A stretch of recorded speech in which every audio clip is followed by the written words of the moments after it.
दोस्तों, कुछ कहानियाँ ऐसी होती हैं जो दिल को चीर देती हैं और आंखों में सवाल छोड़ जाती हैं। ऐसी ये कहानी है एक औरत की जो अपने सपनों के पीछे निकली थी, लेकिन पहुंच गई मौत की चौखट तक।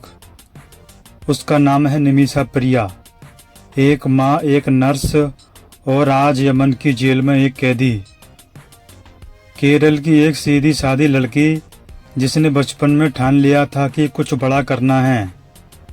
उसकी माँ ने उससे बोला कि बेटी बाहर जा, अपनी दुनिया बना, और उसने अपनी माँ की बात को अपना मकसद बना लिया। एक नर्स की नौकरी मिली यमन में और वहीं से शुरू हुआ एक सफ़र जिससे आज भी रूह कांप उठती है। नए मुल्क में नई जुबान, नए लोग, लेकिन ख्वाब वही, इज्जत से जीना, बेटी के लिए कुछ बनना। वहीं मुलाकात हुई खालिद नाम के एक शख्स से जो पहले मददगार लगा, लेकिन हकीकत कुछ और थी। उन्होंने अपना एक क्लिनिक खोला और दोनों उसको चलाते थे। धीरे धीरे उसने भरोसा जीता और फिर धोखे से शादी के कागजात पर दस्तखत करवा लिए, जबकि निमिषा की शादी हो चुकी थी और एक लड़की भी थी। शुरुआत में सब ठीक था, लेकिन फिर खालिद का असली चेहरा सामने आया। उसने निमिषा को कैद कर लिया, पासपोर्ट छीन लिए और दिन रात जुल्म करना शुरू कर दिया। वो न घर लौट सकती थी, न बेटी से बात कर सकती थी और न किसी को अपनी तकलीफ बता सकती थी। एक रात जब सब्र का बांध टूट गया, निमिषा ने आज़ादी की एक आखिरी कोशिश की। उसे बस अपने दस्तावेज चाहिए थे ताकि वो भाग सके, लेकिन सब कुछ उल्टा हो गया। निमिषा ने खालिद को नशे का इंजेक्शन दिया था, लेकिन उससे उसकी खालिद की मौत हो गई। खालिद मर गया और एक मासूम औरत बन गई कातिल।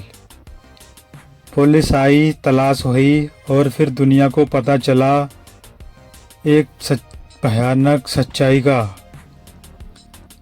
अदालत ने मुकदमा सुना और फैसला सुनाया, सजाए मौत।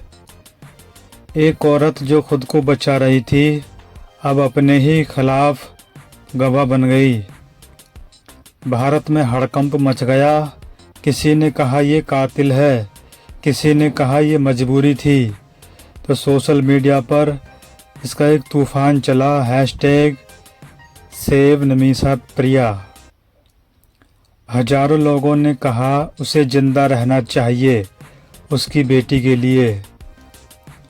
यमन का कानून कहता है अगर मारे गए शख्स के घर वाले माफ़ कर दें तो सज़ा टल सकती है। इसके लिए देना होता है खून का पैसा, यानी ब्लड मनी। भारत में लोग चंदा इकट्ठा करने लगे क्योंकि पैसा निमिषा की जान बचा सकता था। आज भी निमिषा जेल में है, एक कोने में बैठी बेटी की तस्वीर देखकर रोती रहती है। उसकी माँ इंडिया में है, हर रोज़ दुआ करती है, हे भगवान मेरी बेटी को इंसाफ दे दे।